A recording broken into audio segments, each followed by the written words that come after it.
Hello दोस्तों, आप सभी का एक बार फिर से हार्दिक स्वागत है आपके अपने इस यूट्यूब चैनल पे। दोस्तों आज हम डिस्कस करेंगे एमएससी नर्सिंग का पेपर जो कि अभी एक दो दिन पहले ही हुआ है। दोस्तों जितने क्वेश्चंस मुझे स्टूडेंट्स की तरफ से मिले हैं उतने क्वेश्चंस तो मैं आप सभी को इस वीडियो में बता ही रहा हूँ। 30+ या 30 के समथिंग क्वेश्चंस है जो मैं आपको इस वीडियो में बताने वाला हूँ। इनके अलावा जिन्होंने एमएससी नर्सिंग का एंट्रेंस एग्ज़ाम दिया है वो भी क्वेश्चंस टाइप करके कमेंट बॉक्स में लिख सकते हैं। अगर 15 से 20 क्वेश्चंस या फिर 20+ क्वेश्चंस मिलते हैं तो उन सभी क्वेश्चंस के आंसर्स विथ रेशनल आपको बताए जाएंगे। बट आपको क्वेश्चंस जो है वो टाइप कमेंट बॉक्स में ज़रूर करना होगा। तो दोस्तों मैं 30+ या फिर 30 के समथिंग क्वेश्चंस है, ये सभी क्वेश्चंस मैं आप सभी को समझा देता हूँ, बता देता हूँ किस टाइप के क्वेश्चंस पूछे गए। ये क्वेश्चंस आपकी CIP रांची के एग्जाम में और एम्स नोस्टेट के एग्जाम में बहुत ज़्यादा हेल्प करेंगे। बहुत ही इंपॉर्टेंट यहाँ पे सवाल पूछे गए हैं। दोस्तों आप सभी से एक रिक्वेस्ट है, अगर आपने अभी तक हमारे इस चैनल को सब्सक्राइब नहीं किया है तो प्लीज़ आप चैनल को सब्सक्राइब कर लीजिए और बेल आइकन बटन को भी प्रेस कर लीजिए ताकि आपको हर एक लेटेस्ट वीडियोज़ की अपडेट जल्दी से जल्दी मिलते रहे। और आप सभी को पता होगा हमारा ऐप लॉन्च हो चुका है, तो आप ऐप को भी डाउनलोड कर लीजिए, वहाँ पे ये पेपर मिल जाएगा। और BPCCHN का कोर्स अभी चल रहा है उस पर, और जल्द ही हम CIP रांची के लिए एक गजब सी PDF क्रिएट कर रहे हैं, यानी कंटेंट हम तैयार कर रहे हैं जिसमें 2000+ कितने 2000+ क्वेश्चंस और उनके आंसर्स होंगे बिल्कुल सिंपल, यानी कि डायरेक्टली क्वेश्चन होगा और क्वेश्चन का डायरेक्टली आंसर होगा। तो यानी इस प्रकार से 2000+ क्वेश्चंस और उनके आंसर्स की हम एक PDF तैयार कर रहे हैं, वो भी आपको वहाँ पे उस ऐप के थ्रू मिल जाएगी। चलिए हम फटाफट से 30+ या 30 क्वेश्चंस जो भी है वो हम डिस्कस कर लेते हैं।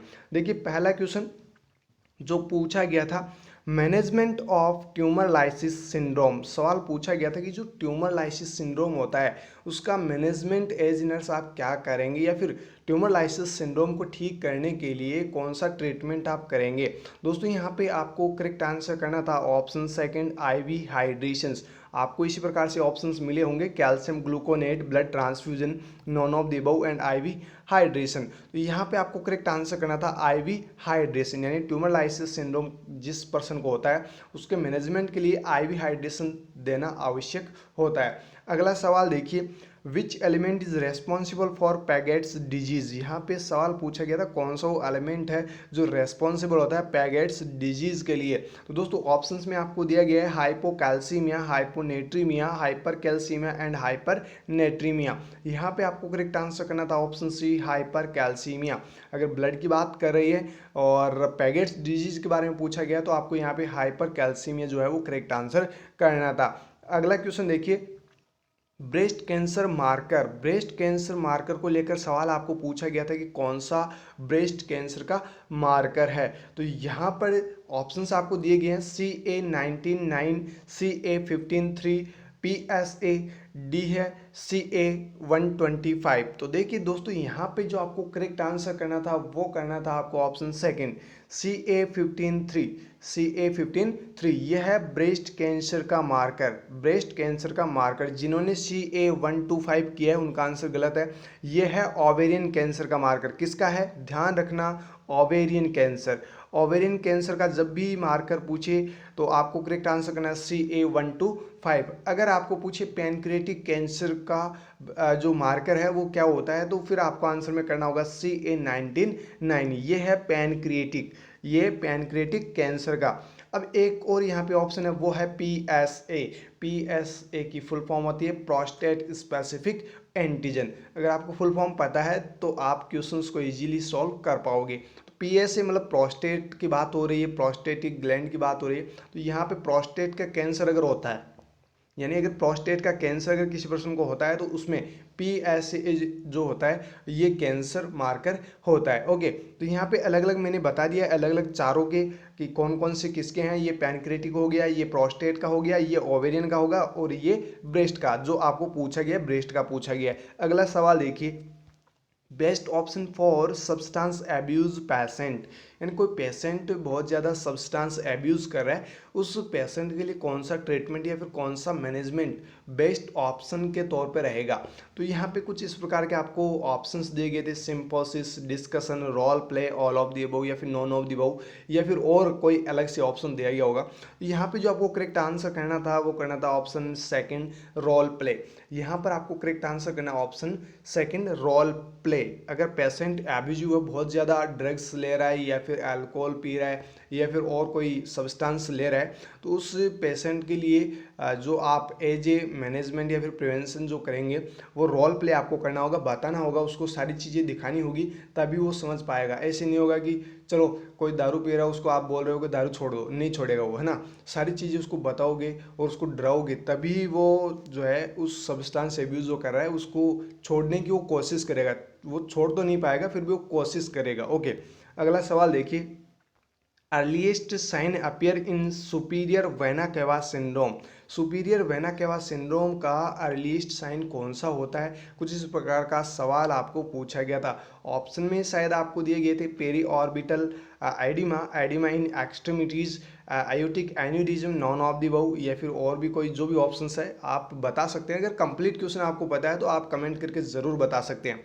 यहाँ पर जो आपको करेक्ट आंसर करना था वो करना था option second, oedema in extremities, यानी हैंड्स के अंदर स्वेलिंग हो जाएगी, एडिमा हो जाएगी। किस कंडीशन में, सुपीरियर वेना केवा सिंड्रोम की कंडीशन में।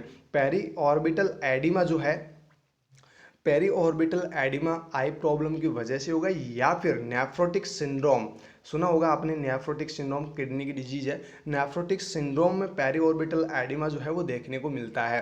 तो यहाँ पे आपको जो करेक्ट आंसर करना था वो करना था option second, oedema in extremities. इनके अलावा भी और भी जब हम क्लास डिस्कस करेंगे, और जो मैं अभी बता रहा हूँ आपको 2000 प्लस जो क्वेश्चंस और आंसर्स की जो पीडीएफ आपको ऐप के ऊपर मिलने वाली है, वो भी मैं आपको सॉल्व कराऊंगा, सारी क्वेश्चंस अच्छे से सॉल्व कराऊंगा। फिलहाल अभी के लिए मैं आपको एक बार के लिए जो पीडीएफ है वो अवेलेबल करवा देता हूँ ऐप के ऊपर, ताकि आपकी जो 2-4 दिन में या 5-7 दिन में जो एग्ज़ाम होने वाली है उसमें आपकी हेल्प हो सके। बाकी हम उसको डिस्कस करेंगे अच्छे से, बहुत ही बेहतरीन तरीके से, बहुत ही गजब के सवाल है, हर एक सवाल को कवर किया हुआ है। ओके, अगला सवाल देखिए, डायग्नोस्टिक टेस्ट यूज्ड इन एक्लेजिया। बहुत ही अच्छा सवाल है कि अगर एक्लेजिया किसी पर्सन को हो जाए तो उस एक्लेजिया की कंडीशन को डायग्नोस करने के लिए कौन सा टेस्ट यूज़ करेंगे। ऑप्शंस में आपको दिए गए हैं, cystoscopy, X-ray, barium swallow and barium enema. तो यहाँ पर जो आपको करेक्ट आंसर करना था वो करना था option C, barium swallow test. जो बेरियम स्वेलो टेस्ट है वो आपका यहाँ पे राइट आंसर हो जाएगा। जब भी एक्लेजिया किसी पर्सन को होता है तो उसको डायग्नोस करने के लिए बेरियम स्वेलो टेस्ट जो है वो कंडक्ट किया जाता है। अगला सवाल देखिए, patient with central catheter prone to infection. यहाँ पर देखिए सवाल में पूछा गया कि सेंट्रल कैथेटर किसी पर्सन को लगा हुआ है, पेशेंट एडमिट है और उसको सेंट्रल कैथेटर लगा हुआ है, तो उस पर्सन को सबसे ज़्यादा इन्फेक्शन होने के चांसेस होंगे। तो कौन सा वो इन्फेक्शन है जो मोस्टली उन पेशेंट्स में देखा जाता है। तो देखिए अगर फेमोरल एक्सेस अगर वहाँ पे ऑप्शन में आपको दिया गया था तो वो आपको फर्स्ट प्रायोरिटी करनी थी फेमोरल एक्सेस की। अगर आपको ऑप्शन में फेमोरल एक्सेस ना देकर सब क्लेविन एक्सेस दिया गया है तो फिर आपको सब क्लेविन एक्सेस करेक्ट आंसर करना है। तो ये सेकंड प्रायोरिटी है। अगर क्वेश्चन में फेमोरल एक्सेस दिया ही नहीं गया है, डायरेक्टली सब क्लेवियन ही दिया गया है, तो ये आपका सब क्लेवियन जो है वो करेक्ट आंसर हो जाएगा। बाकी अगर आपको क्वेश्चन और ऑप्शंस याद है तो आप कमेंट करके ज़रूर बता दीजिए ताकि आपको सही से और इसका आंसर बता सके।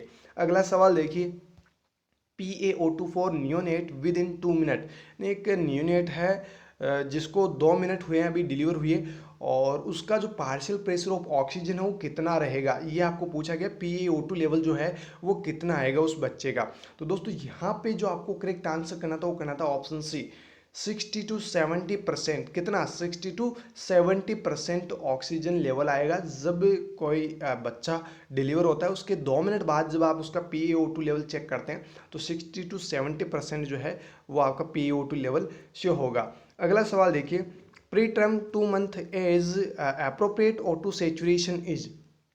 बहुत ही अच्छा सवाल है। एक बच्चा है प्रीटर्म बच्चा है, मतलब 37 वीक से पहले वो डिलीवर हो चुका है और उसकी एज जो है वो 2 महीने हो चुके हैं। उसको डिलीवर हुए 2 महीने हो चुके हैं, बच्चा है प्रीटर्म का। अब यहाँ पे सवाल ये पूछा गया कि इस बच्चे का ऑटो सेचुरेशन कितना होगा, तो यहाँ पर आपको करेक्ट आंसर करना था ऑप्शन सी 90 to 95%, या फिर आप बोल सकते हैं 95% से अबव। अगर ऑप्शंस कुछ इस प्रकार से दिए गए हैं जिस प्रकार से मैंने यहाँ पे दिखा रखे हैं, जैसे कि less than 70%, 70 to 80%, 90 to 95%, more than 100%, तो इसमें से फिर तो आपको करेक्ट आंसर करना था ऑप्शन सी 90 to 95%, या फिर ऑप्शन में दिया गया हो मोर देन 95%, तो ये यहाँ पे वो करेक्ट आंसर होगा मोर देन 95%। और अगर ऑप्शन में दिया गया हो हाइपरबैरिक ऑक्सीजन, तो फिर आपका आंसर में होगा हाइपरबैरिक ऑक्सीजन। तो यहाँ पे आपको 95% से मोर देन जो है ये ऑटो सेचुरेशन होता है प्री टर्म 2 मंथ के एज के बच्चे का। अगला सवाल देखिए, alarm on ET tube biting. सवाल बहुत ही इंपॉर्टेंट है, ऐसे सवाल एम्स बार बार पूछता ही है। अगर ईटी ट्यूब किसी पर्सन को लगी हुई है, एंडोट्रेकियल ट्यूब किसी पर्सन को लगी हुई है, और अगर उस पर्सन ने बाइट कर लिया है, मतलब काट दिया है उस ट्यूब को, या फिर दबाने की उस ट्यूब को कोशिश की उस पेशेंट ने, जब बाइटिंग वो करता है ईटी ट्यूब को, तो कौन सा अलार्म या फिर जो अलार्म बजता है वो अलार्म किसको इंडिकेट करता है? करेक्ट आंसर होगा आपका ऑप्शंस आपके मतलब जब एग्ज़ाम आपने दिया है तो वहाँ पे ऑप्शंस तो शो हुए ही होंगे। वहाँ पे अगर हाई प्रेशर आपको ऑप्शन में दे रखा था तो आपका करेक्ट आंसर होगा high pressure alarm. High pressure alarm आपको वहाँ पे करेक्ट आंसर होगा। नेक्स्ट मैं आपको और बता दूं, अगर ईटी ट्यूब को कोई भी पर्सन बाइट करता है तो उसमें जो अलार्म बजते हैं वो किस किस कंडीशन में होते हैं? एक तो होता है हाई प्रेशर, दूसरा होता है लो प्रेशर। या तो लो प्रेशर हुआ होगा या फिर हाई प्रेशर होगा, उसकी वजह से वो अलार्म बजा है। या फिर वॉल्यूम जो है वो या तो लो हुई है, लो वॉल्यूम अगर हुई है, लो वॉल्यूम अगर हुई है तो भी जो अलार्म है वो बजेगा। अगर जो रेट है वो अगर हाई हो जाए, रेट जो है वो हाई हो जाए या फिर लो हो जाए, उस कंडीशन में भी जो अलार्म है वो बजेगा, यानी जो साउंड है अलार्म की वो सुनाई देगी। और अगर लीप यानी हाई लीप हो जाए या फिर लो लीप हो जाए तो उस कंडीशन में भी जो है अलार्म आपको सुनाई देगा। तो दोस्तों ये कुछ कंडीशंस जो ईटी ट्यूब के बाइटिंग के दौरान अलार्म साइन जो होते हैं वो मैंने आपको बता दिए हैं। अगर आपको फ्यूचर में इस प्रकार के क्वेश्चन पूछे तो सॉल्व आप कर लेना। देखिए अगला क्वेश्चन पूछा गया था कि complication related to volume assisted mechanical ventilator. Volume assisted mechanical ventilator का कॉम्प्लिकेशन आप लोगों को पूछा गया था, और ये एबीजी एनालिसिस से क्वेश्चन पूछा गया था कि मेटाबॉलिक एल्कलोसिस होगा, मेटाबॉलिक एसिडोसिस होगा, या फिर रेस्पिरेटरी एसिडोसिस होगा, या फिर रेस्पिरेटरी एल्कलोसिस होगा। तो यहाँ पे आपको करेक्ट आंसर करना था ऑप्शन जो भी आपको जिसमें भी दिया गया हो, रेस्पिरेटरी एल्कलोसिस आपको करेक्ट आंसर करना था। अगला सवाल देखिए, कीलेंस फॉरसेप्स यूज्ड टू। जो कीलेंस फोर्सेप है उसका यूज आप लोगों को पूछा गया है। कीलेंस फोर्सेप्स आपने देखी होगी, कुछ इसी प्रकार की होती है, आपने देखी भी होगी, कुछ इस प्रकार से होती है ना। तो दोनों तरफ से मतलब ये इस प्रकार से होती है, और इन कीलेंस फोर्सेप्स का यूज जो है वो यूज होता है रोटेशनल डिलीवरीज के अंदर, यानी कि जब बच्चा डिलीवर हो रहा होता है उस दौरान इन कीलेंस फोर्सेप्स का यूज़ किया जाता है। बच्चा अगर घूम नहीं रहा है, अलग किसी ट्रांसवर्स डायमीटर के अंदर चला गया है, और या फिर मतलब जो अलग अलग जो प्रेजेंटेशन है उनमें अगर बच्चा जो है वो अगर रॉन्ग डायरेक्शन में जा रहा है तो उसको वापस से सही डायरेक्शन में लाने के लिए इन कीलेंस फोर्सेप्स का यूज़ किया जाता है। तो यहाँ पे जो आपका करेक्ट आंसर जो माना जाएगा वो माना जाएगा यूज्ड फॉर रोटेशनल डिलीवरीज। अगर डिलीवरीज के दौरान बच्चे को रोटेट करना है तो कीलेंस फोर्सेप्स यूज़ की जाती है। बाकी अगर आपको क्वेश्चन और उनके ऑप्शंस याद है तो ऑप्शंस ज़रूर बताइएगा ताकि आपको सही ऑप्शन बता सके। अगला सवाल देखिए, breach of information in which following condition is appropriate. Breach of information एक कंडीशन है जो अप्रोप्रिएट होती है किन के लिए? ब्रीच ऑफ इंफॉर्मेशन एक प्रकार की कंडीशन है जो किन के लिए अप्रोप्रिएट होती है? करेक्ट आंसर आपको करना था पेशेंट में हार्म अदर पेशेंट, यानी जो पेशेंट दूसरों के लिए बहुत ज़्यादा हार्मफुल हो सकता है उनके लिए ब्रीच ऑफ इंफॉर्मेशन यूज़फुल होती है। ब्रीच या फिर आप बोल सकते हैं डाटा ब्रीच। डाटा ब्रीच का मतलब होता है सिक्योरिटी वियोलेशन, यानी कि वियोलेशन मतलब बहुत ज़्यादा उत्पात मचाने वाला कोई भी हो, चाहे पेशेंट ही होगा, सीधी सी बात है। यहाँ पे बात ही अपने तो मेडिकल फील्ड की है तो यहाँ पे तो पेशेंट ही होगा। तो अगर वो वियोलेशन कर रहा है तो उसकी सिक्योरिटी के लिए जो इन्फॉर्मेशन वगैरह होती है उनको डाटा ब्रीच बोलते हैं। तो डाटा ब्रीच का मतलब होता है सिक्योरिटी वियोलेशन, जो एग्रेसिव पेशेंट्स होते हैं उनकी सिक्योरिटी या फिर पहले से ही अलर्ट करना स्टाफ को। ओके, तो इस प्रकार से यहाँ पे जो आपको करेक्ट आंसर करना था वो करना था पेशेंट में हार्म अदर पेशेंट, मतलब दूसरे पेशेंट के लिए बहुत ज़्यादा खतरनाक होना। अगला सवाल देखिए, rheumatoid arthritis most frequently involve joint. मेरे को ये क्वेश्चन इनकम्प्लीट मिला है, यानी इसके ऑप्शंस नहीं बताए गए, कुछ क्वेश्चंस ऐसे ही मिले। Rheumatoid arthritis most frequently involve joints, जब रूमेटॉइड आर्थराइटिस किसी पर्सन को होता है तो वो मोस्टली कौन से जॉइंट्स में देखने को मिलता है ज़्यादातर? अगर ये रूमेटॉइड आर्थराइटिस होगा तो कौन से जॉइंट्स में होगा? यहाँ पर देखिए मैं आपको बता दूँ, इनमें से कोई ऑप्शन दिया गया हो तो यहाँ से एक ऑप्शन आपको चूज़ करना था। अगर आपको ऑप्शन अलग दिए गए थे तो आप ऑप्शंस और क्वेश्चंस टाइप करके कमेंट बॉक्स में छोड़ दीजिएगा। देखिए यहाँ पे करेक्ट आंसर आपको करना था इन्हीं में से।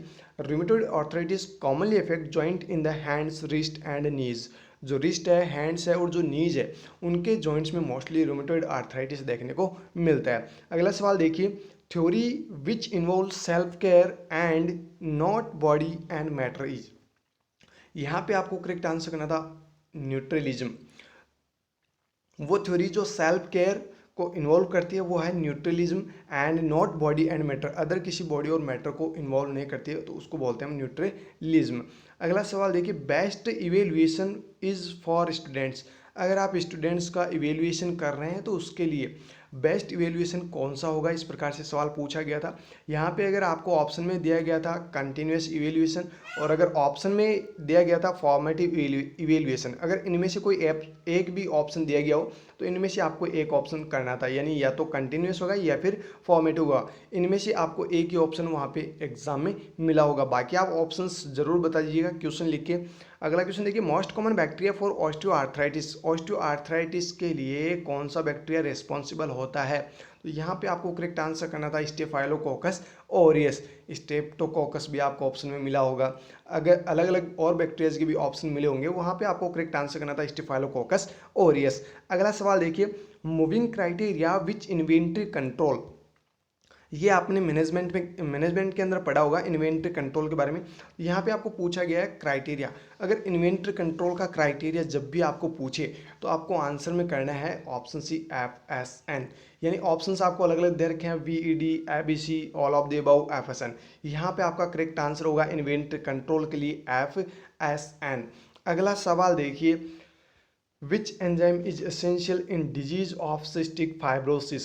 इसके बारे में, यानी कि सिस्टिक फाइब्रोसिस के बारे में आपको बहुत ही अच्छा कंटेंट मिलने वाला है, जो 2000 प्लस क्वेश्चंस और आंसर्स की PDF जो आपको ऐप में मिलेगी, उनमें बहुत ही अच्छा कंटेंट आपको मिलेगा। चाहे कोलोस्टोमी हो, चाहे सिस्टिक फाइब्रोसिस हो, चाहे आपके CHF हो, चाहे कोई सी भी डिजीज कंडीशन हो, बहुत सारी डिजीज कंडीशंस को बहुत अच्छे तरीके से मेंशन किया हुआ है। तो वो कोर्स आप ज़रूर खरीद लीजिएगा। 2-4 दिन जितने भी बचते हैं उन 2-4 दिन में आपको वहीं 2000 प्लस क्वेश्चंस और आंसर्स जो शॉर्ट एंड स्वीट में दे रखे हैं उन्हीं को आपको सॉल्व करना है और अच्छे से याद कर लेना है। देखिए यहाँ पे सवाल में क्या पूछा गया, कौन सा वो एंजाइम है जो सिस्टिक फाइब्रोसिस की डिजीज़ के लिए इसेंशियल होता है, ज़रूरी होता है।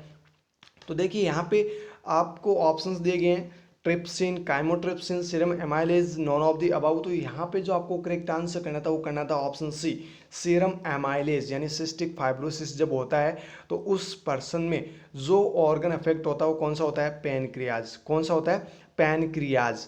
इस पर्सन को बहुत अच्छे तरीके से जो भी यहाँ पे यूज़फुल होते हैं वो सारी चीज़ें है ना सिस्टिक फाइब्रोसिस से रिगार्डिंग, वो सारी चीज़ें आपको उस PDF में मिल जाएगी। तो यानी पैनक्रियाज से अगर सिस्टिक फाइब्रोसिस पैनक्रियाज को अगर अफेक्ट करा है तो सीधी सी बात है सीरम एमाइलेज का जो लेवल है वो या तो बढ़ेगा या फिर घटेगा। तो ये जो एंजाइम जो है ये डिजीज़ कॉज करने के लिए, या फिर डिजीज़ जब सिस्टिक फाइब्रोसिस किसी बच्चे के अंदर होती है तो ये लेवल जो है वो बताता है कि बच्चे को या तो पैनक्रियाटाइटिस या फिर सिस्टिक फाइब्रोसिस हुआ है। अगला सवाल देखिए, इन इंटेस्टाइन विच एंजाइम और hormone responsible for stimulate gall bladder. कौन सा वो एंजाइम है या फिर कौन सा वो हार्मोन है जो इंटेस्टाइन के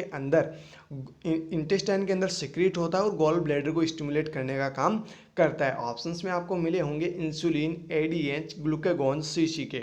यहाँ पे आपको करेक्ट आंसर करना था option D, CCK, cholecystokinin. Cholecystokinin जो है ये एक प्रकार का जो एंजाइम बोल सकते हो या फिर हार्मोन बोल सकते हो, जो कि क्या करता है, इंटेस्टाइन से सिक्रेट होता है और गॉल ब्लैडर को स्टिमुलेट करने का काम करता है। अगला सवाल देखिए, most common cause of aneurysm. Aneurysm के बारे में भी बहुत अच्छे से आपको पीडीएफ के अंदर मिल जाएगा। बहुत सारी चीज़ें हैं जो इंपॉर्टेंट है और वो आपको उस पीडीएफ में मिल जाएगी, बहुत जल्द हम आपको प्रोवाइड करवा देंगे। मोस्ट कॉमन कॉज की बात करें कि एन्यूरिज्म का मोस्ट कॉमन कॉज क्या होता है, तो इन्हीं में से अगर आपको एक ऑप्शन दिया गया था या फिर ऑप्शंस इन्हीं में से अगर मिला हो तो इन्हीं में से आपको एक ऑप्शन वहाँ पे चूज करना था। डीवीटी, डीप वेन थ्रोम्बोसिस जो है वो मोस्ट कॉमन कॉज है एन्यूरिज्म का। हाई ब्लड प्रेशर जो है वो भी क्या है, मोस्ट कॉमन कॉज है एन्यूरिज्म का। एथेरोस्क्लेरोसिस भी क्या है, मोस्ट कॉमन कॉज है एन्यूरिज्म का। यानी कि इनकी वजह से एन्यूरिज्म कॉज होता ही होता है। तो अगर इनमें से कोई एक ऑप्शन आपको दिया गया था वहीं आपको करेक्ट आंसर करना था। अगला सवाल देखिए, holosystolic murmur sound seen in, very very important question है ये, एम्स नोरसेट में पूछा जा सकता है। एम्स नोरसेट में ऐसा क्वेश्चन पूछा जा सकता है। आपने कभी पहले शायद पढ़ा होगा या फिर नहीं पढ़ा होगा, लेकिन यहाँ पे आप पढ़ लीजिए और सुन भी लीजिए। होलोसिस्टोलिक मार्मर साउंड जो है वो कौन सी डिजीज कंडीशन के अंदर देखने को मिलती है। ऑप्शंस आपको दे रखे हैं, ASD, पेरिकार्डाइटिस, एंडोकार्डाइटिस या फिर VSD। यहाँ पे आपको करेक्ट आंसर करना था option D, VSD, ventricular septal defect. अब आपको यहाँ पे ऑप्शन में VSD ना दे और आपको ऑप्शन में दे दे मिट्रल रीगर्जिटेशन या फिर मिट्रल वॉल्व रीगर्जिटेशन, तो फिर आप करेक्ट आंसर करेंगे मिट्रल वॉल्व रीगर्जिटेशन को। चलिए मैं बता दूं क्या है ये साउंड। होलोसिस्टोलिक मर्मर साउंड क्या होती है। होलोसिस्टोलिक मर्मर साउंड जो है वो स्टार्ट होती है S1 पल्स जब स्टार्ट होती है उस दौरान, यानी S1 साउंड से स्टार्ट होती है और S2 तक ये चलती है।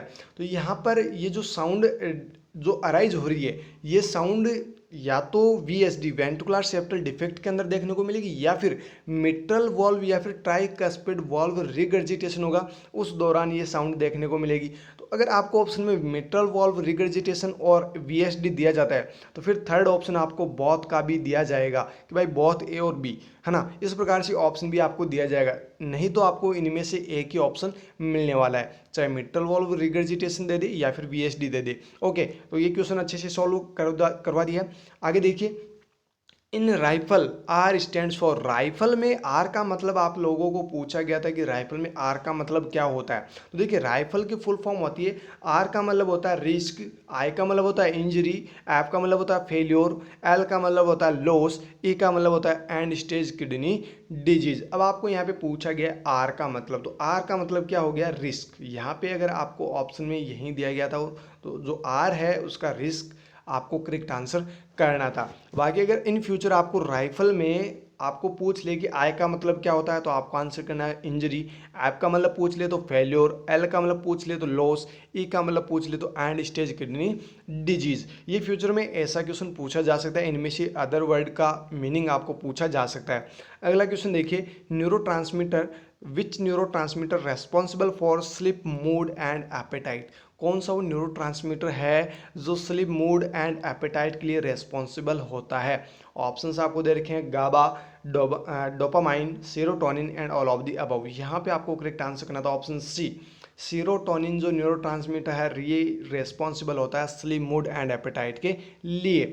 अगला सवाल देखिए, immunoglobulin responsible for histamine production from basophils, basophils से हिस्टामाइन प्रोडक्शन के लिए कौन सा इम्यूनोग्लोबुलिन रेस्पॉन्सिबल होता है। ऑप्शंस आपको दे रखे हैं, immunoglobulin A, IgG, IgE, IgM। तो आप सभी को पता है हिस्टामाइन प्रोडक्शन IgE के थ्रू होता है, तो यहाँ पे आपका करेक्ट आंसर क्या हो जाएगा, ऑप्शन सी, IgE, जो कि बेसोफिल से हिस्टामाइन प्रोडक्शन के लिए रेस्पॉन्सिबल होता है, यानी जो इम्यूनोग्लोबुलिन E है वो रेस्पॉन्सिबल होता है हिस्टामाइन प्रोडक्शन के लिए। अगला सवाल देखिए, टैल्पीज इज ए डिसऑर्डर ऑफ, टैल्पीज जो है वो किसका डिसऑर्डर है, तो यहाँ पे आपको आंसर में करना था क्लैपफुट। अगर आपको क्वेश्चन किसी और तरीके से पूछा गया है तो आप टाइप करके बता दीजिए, आपको सही आंसर बता दिया जाएगा।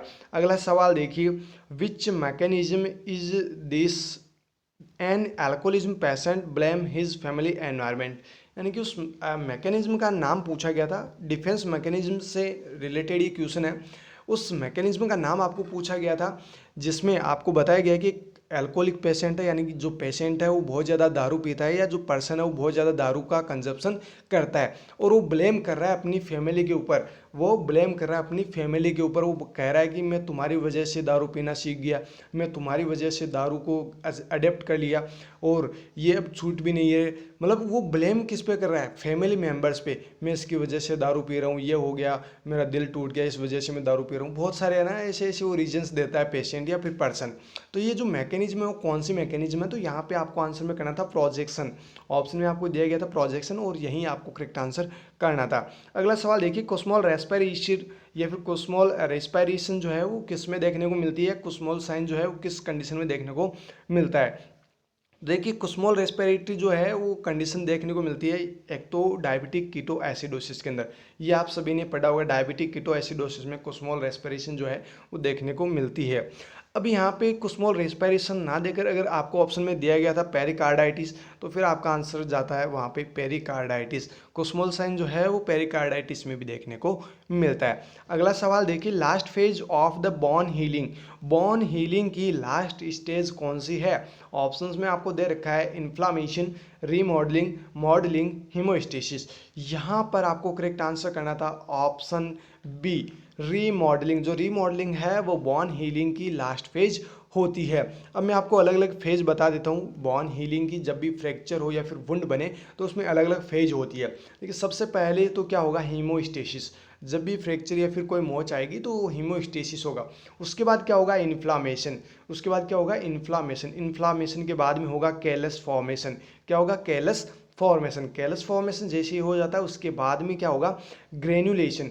ग्रेन्युलेशन क्या होगा, ग्रेन्युलेशन टिश्यूज, मतलब टिश्यूज का क्या होगा, ग्रेन्युलेशन। और जब ग्रेन्युलेशन कंप्लीट हो जाए टिश्यूज का उसके बाद में होगी क्या, रीमॉडलिंग। तो सबसे लास्ट की जो फेज है वो कौन सी है, रीमॉडलिंग। और आज का लास्ट क्वेश्चन जो कि पूछा गया था आपको एमएस नर्सिंग के इस पेपर में, सवाल ये है, in pregnancy normally seen in which type of acid base balance. यानी एसिड बेस बैलेंस से ये सवाल पूछा गया था कि प्रेगनेंसी के दौरान नॉर्मली कौन सा एसिड बेस बैलेंस देखने को मिलता है। ऑप्शंस आपको दे रखे हैं, metabolic acidosis, metabolic alkalosis, respiratory acidosis and respiratory alkalosis. तो दोस्तों यहाँ पे आपको जो करेक्ट आंसर करना था वो करना था आपको option D, respiratory alkalosis. Pregnancy के दौरान, अब ये क्वेश्चन कंप्लीटली तो नहीं मिल पाया लेकिन आप इतना ध्यान रखिएगा, प्रेगनेंसी में जो एसिड बेस बैलेंस देखने को मिलता है नॉर्मली वो होता है रेस्पिरेटरी एल्कलोसिस। अगर आपको अच्छे से क्वेश्चन याद है और उसका ऑप्शंस, इसके ऑप्शंस भी अगर आपको याद है तो आप कमेंट बॉक्स में अपना क्वेश्चन टाइप कर सकते हैं। तो दोस्तों ये थे 30 क्वेश्चंस जो मैंने आपको समझा दिए हैं, जो अभी एम्स की एमएस नर्सिंग एंट्रेंस एग्जाम में पूछे गए हैं। बाकी मैंने आपको बता ही दिया कि सीआईपी के लिए और एम्स नॉर्सेट ईएसआईसी जैसी सेंट्रल गवर्नमेंट एग्जाम्स के लिए 2000 प्लस क्वेश्चंस और आंसर्स या फिर लास्ट टाइम रिवीजन आप बोल सकते हैं कि अगर आपने बुक्स वगैरह सब कुछ पढ़ लिए तो उसके बाद लास्ट टाइम अगर आप 2-4 दिन में पढ़ना चाहते हैं तो ये 2000 क्वेश्चंस और उनके आंसर्स आप पढ़ सकते हैं। बहुत ही इंपॉर्टेंट है और बहुत ही गजब के ये नोट्स है।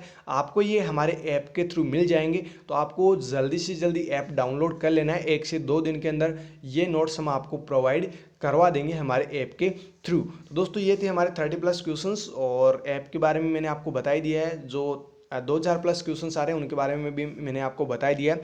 अब आपको मैं ये भी बता दूं, अगर आप क्वेश्चंस टाइप करके भेजते हैं कमेंट बॉक्स में 30 प्लस या फिर 20 प्लस क्वेश्चंस हो जाते हैं तो वो क्वेश्चंस भी आप सभी को सॉल्व करवा देंगे। फिर मिलेंगे दोस्तों नए वीडियो के साथ, तब तक आप हमारे साथ बने रहिएगा। Thank you so very much.